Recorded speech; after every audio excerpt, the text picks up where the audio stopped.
عبدالستار خان نیازی رحمۃ اللہ تعالیٰ علیہ کو دیکھیں تو ان کی قربانیاں پاکستان بنانے میں اور پاکستان سے پہلے. کام بڑا اچھا ہے آپ کا.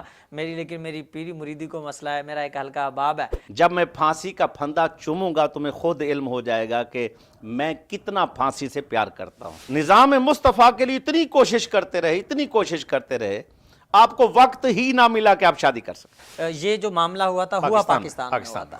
تو ہم ایک ایک کے گھر جا کر بتائیں گے تمہارا ووٹ ضائع ہو گیا ہے, تم لوگوں نے جس خاطر ووٹ دیا وہ اس کا استعمال صحیح نہیں ہوا. فقط کیا ہے کہ بے قدری کی ہم نے اپنے محسن. جی محسن کی بے قدری. تو یہاں جو ہے بھٹو اور ان کی پارٹی کا اگر ہم نے قدر نہیں کی تو اس کا ہمارے لیے نقصان یہ ہوا ہے کہ جائزہ لیں گے ان شخصیات کا جنہوں نے پاکستان کی ترقی کے لیے اپنی زندگیاں وقف کی.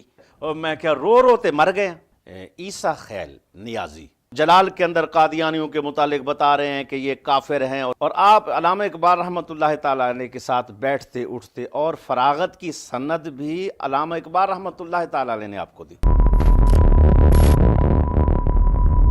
امت کے نام سے ایک جو ہے نا تنظیم بنائی, تنظیم اصلاح امت. اس وقت بابا جی میدان عمل میں آئے, سوئی قوم کو جگہ دیا. جس جگہ سے آپ لوگوں کو ہیلپ ملے ہم وہاں جلسے کریں گے, ان کو بتائیں گے کہ یہ مسلمان نہیں ہیں. آپ نے ان کو کافر قرار دلوایا. ایوب خان اس دروازے سے اپنی عزت بچا کے نکلا اور بعد میں کہہ کر گیا کہ اس کو نہیں چھوڑنا, اس مولوی کو نہیں چھوڑنا.